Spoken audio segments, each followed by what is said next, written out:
Vu la gravité de la situation, le ministre de l'Environnement, Carlo Di Antonio, et le bourgmestre d'Herstal, Frédéric Dardenne, étaient présents ce matin. Monsieur le bourgmestre, est-ce que vous pouvez nous expliquer comment ce dossier est parvenu à la ville de Herstal?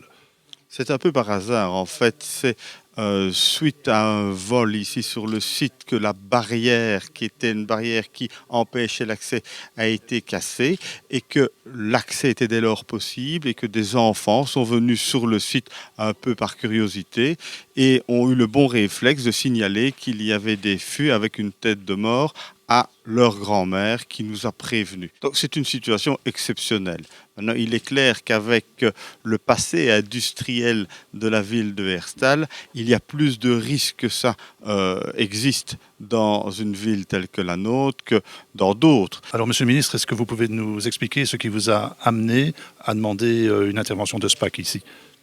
Bien, la situation était décrite par la commune et par son service d'incendie. Elle semblait interpellante de par la nature des produits qui se trouvaient et aussi le fait que ce petit atelier était vraiment enclavé avec beaucoup de population à proximité.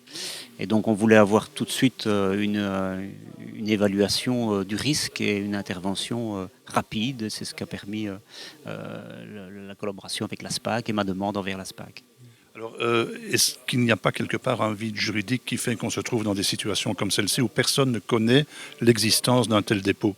Ouais, tout à fait, c'est ce qui m'a interpellé et qui sous-tend ma visite de ce matin, c'est de me dire, mais enfin, comment est-ce possible quand une entreprise ferme, et c'est une fermeture récente, c'est pas quelque chose qui date d'il y a 20 ou 30 ans. Donc en 2013, on ferme une entreprise avec des produits d'une telle toxicité potentielle, et personne n'est au courant de rien, ni la région, ni le service d'incendie, ni le bourgmestre. Je pense qu'il y a effectivement là un problème, et donc on doit trouver une adaptation du décret pour faire en sorte que ce genre de choses ne soient plus possibles.